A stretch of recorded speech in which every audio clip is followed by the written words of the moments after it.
A couple just lost out on $42,000. They did not understand step number three in the five biggest home buying mistakes I see people do every single day. And each one of these mistakes can cost you thousands, if not tens of thousands of dollars. So don't buy a house until you watch this video. So these five steps are going to change the way you look at real estate forever when you buy your next asset or property. I done $1.6 billion in transactions over the past few years with my real estate team, and I'm the founder of Elite Real Estate Group, and also this podcast / YouTube videos called Elite Edge. My name is Jordan Super. Thanks for being here. I'm going to help you save so much money, headache, and stress with these five overlooked strategies you do every single time when you're buying your next property. Whether that's in Austin, Texas, California, overseas, it does not matter. You should be following these steps as often as possible. And you want more help and more guidance above this video alone? Link in the description in the first comment how to call me directly, helping you more. But without further ado, number one, which I see happen, honestly, probably the most, is falling in love too quick.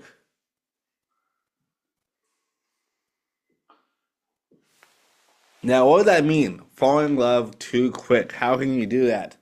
That happens because a lot of times I see home buyers, but well, I don't want to get pre-approved, talk to inspectors yet, talk to mortgage agents yet, because I just want to just get in there, buy a property, look around, kind of shop the market. And I get that. You want to have some flexibility to make a decision, but having a lender speak to you first and ding your credit score before you're truly ready can seem like a lot. Totally understandable.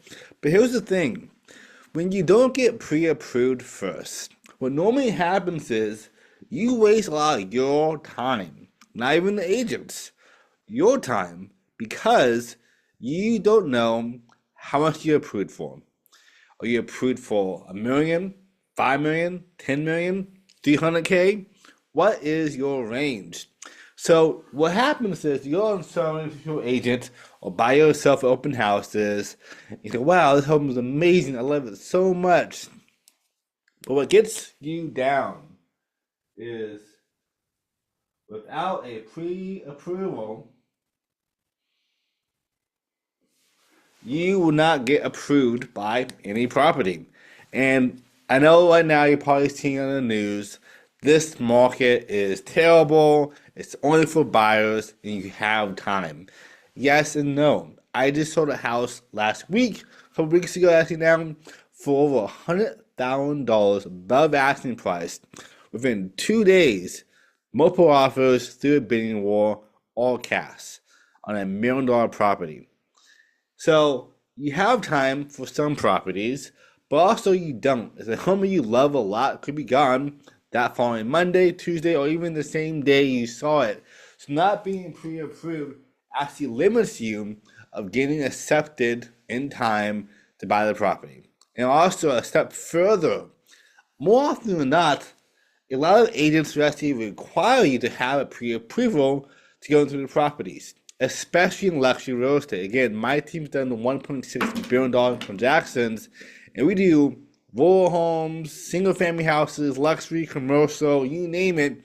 And the higher up in price point you go, the more strict the sellers become about seeing the house for only serious buyers. So this is a big one here. It's falling in love too quickly with the properties, not being pre-approved, and missing out on opportunities because you don't have that in place.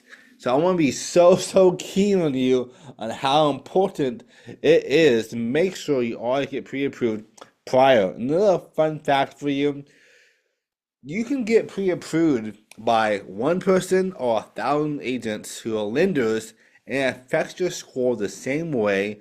You have about 6 months to make a full decision. So don't feel like you're stuck there and you're pressured. You have time.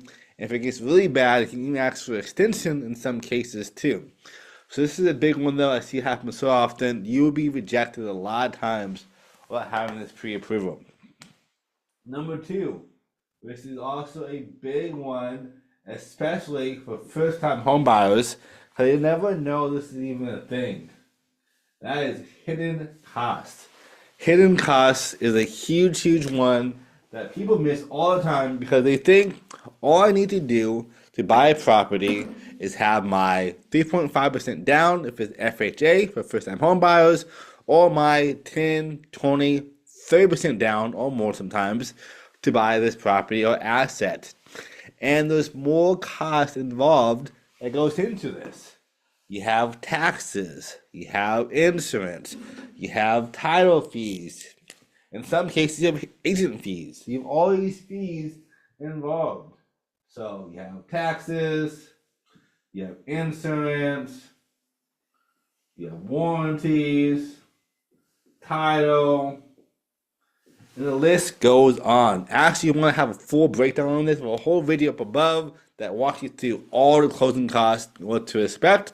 But for this video, this is a big one. Hidden cost is closing costs. Now, to make it super easy for you, what to kind of expect to pay here, more often than not, be anywhere between 2 to 4% of the home value. So if your property costs $1,000,000, you will probably pay around $20,000 to $40,000 in extra fees as your investment to buy this property. One part of that is your earnest money. It's 1% up front. It is used towards your closing costs, but you still have on title fees and taxes and insurance as well to really close on the property. So if you're doing a FHA loan at that 3.5%, you should aim to probably be spending around 6 to 7% to close on the property. And a lot of people will get to the closing table and be like, oh no, I can't buy this property after all. I had no clue this is part of this. And a little tip for you, number 5 coming up soon, is why it's so important to have step 5. And honestly, this one probably costs you more money than anything else that you were doing. So make sure you watch to the end. So this one will help you the most. Avoid most of these, if not all of them, and more, but also save you more money, if not making money on the purchase of the property. So far we broke down falling off too quickly, hidden costs. Our next big one, who can guess that below in the comment section? Let me know what is your guess for number 3, and don't just wait until we get to that point to do it. Now, number 3 is a big one, and that is skipping inspections. Never, ever, ever skip your inspection period. Ever. Like, always pay for an inspector. Again, someone lost, not my clients, but someone I've heard of that I know the agent worked for them that is in California. One of the family, I guess. The family that works for this agent, so I know the agent personally. And the agent did a terrible job working with them. And because of that, they lost out on $42,000 because they're not doing inspections. Inspections will give you a breakdown of what's wrong with the house you cannot see on the seller disclosure notice, SDN. And more often than not, the SDN is all kind of made up because the seller made it themselves. They have no clue what's wrong or right about the property. So don't rely on their word to do stuff. Also for commercial real estate, I analyzed the deal recently up above. You can watch the whole breakdown of that commercial deal I did, and they promised us a 10.48% cap rate, and after doing due diligence and looking at the numbers, it was like a 2.5% cap rate. So like, never skip inspections, never skip due diligence. This is a big, big one here, because you want to look at the roof, the foundation, the walls, etc. All these things, from piping, electric, flooring, permitting, list goes on, can add up to be massive, massive things. I've gotten deals under contract, and during the inspection period, despite buying as is, still got my client extra like $70,000 taken off after doing inspections. Like, think about that. Like, they would have overpaid $70,000, did it themselves, or had an accident while living in the home with their family. Instead, we saved them from that. made them get it fixed beforehand, and they paid for it. The sellers did. So this is why it's so important to make sure you always do inspections, even in competitive markets. And even if you have a pre-inspection, like the home I just sold a couple weeks ago for 100K above asking price, we always do pre-inspections prior to going to the marketplace with my seller clients because I want the buyers to know, hey, this house is great, here are pre-inspection, and also protects my seller from negotiations like me coming in and hey, I saw this inspection report, this is terrible, getting stuff off. Now you can't do that because now I know all the little things in the house and have all control now of negotiations moving forward. So I protect my client for negotiations and for that, and also inform the buyers like yourself, saying, hey, this home's great. But even with that being said, you should still get your own inspection as well, because you never know if the agent is friends with the inspector, if they own the company themselves. Often the inspector is bad and working in the favor of the seller. You want somebody that nicks and dimes every little thing you possibly see on the report and get that addressed. Obviously, the big stuff, if it's super small and tiny, don't worry about that more often than not. But for big stuff, make sure it's going to help you a lot. This stuff adds up so quickly, more than you ever think is possible. Now, the next big one, which is also kind of a hidden cost, because a lot of people don't tell you this, is buying things before closing. And now I'm not talking about buying your food or your groceries or clothes. I'm talking about making big purchases that will affect your credit score. So don't buy a car before you close.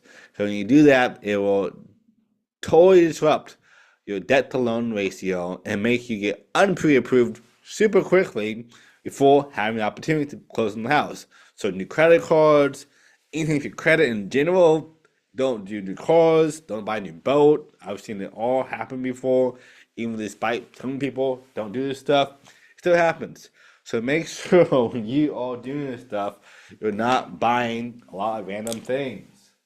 So credit, cars, boats, etc.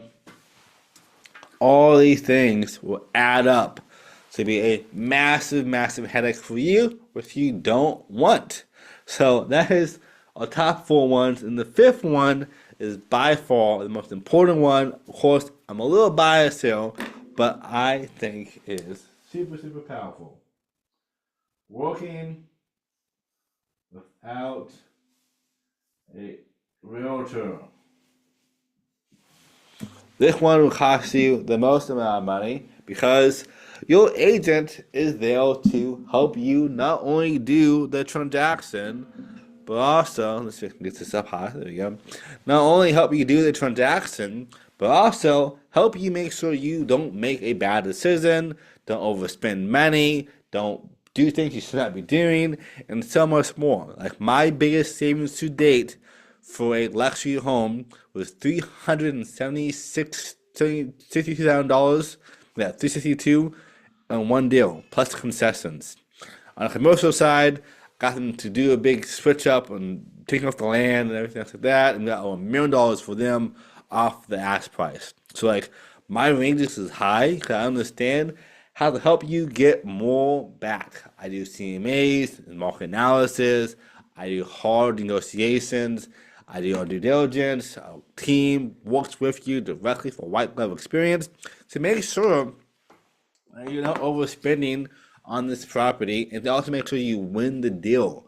To walk you through the inspection period, to walk you through the appraisals period, because the appraisal also the hidden bonus number 6 for you comes back too high, then you just made free equity. It means you just made money on buying the property. So my client that we did a $362,000 below asking price made over $300K in free equity. Now, on the opposite side, though, my other clients are buying a home with us, and the inspection came back like 70K or 50K less than we wanted to come back. Meaning that they got to pay out of pocket to close the property because the loan will not loan on a home on that gap of appraisal. So what we did is say, hey, if we want to get approved, I want to have this home now taken down to the appraised value. And luckily, with negotiations, CMAs, and more sales techniques, they said, okay, we can do that for you. And my client saved over 6 figures plus massive concessions on buying the dream home for his family.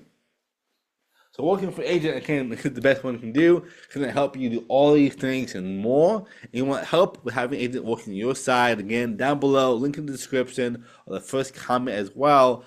Have a call with me directly. I can walk you through the whole buying process or selling process. No obligations, no strings attached to give you pure value. Make sure you make the right decision. Because again, this will probably be the biggest decision, at least one of the biggest decisions you make in your life, is buying a property or buying an asset. If that's commercial real estate, if that's big land purchases, if it's ranches here in Austin, Texas, or beyond, we can help you in all 50 states and 25 countries. And on top of that, we'll help you even more. Over here, a whole playlist that breaks down all things home buying. If you want to buy a home, this is your go-to playlist. Up above, I break down as well the hidden costs and more of the closing costs for you too, for this more context on that one. But again, there's a lot that adds up pretty quickly. Thanks for watching this video. Happy to have you here. I'll see you at the top. Have the best day yet.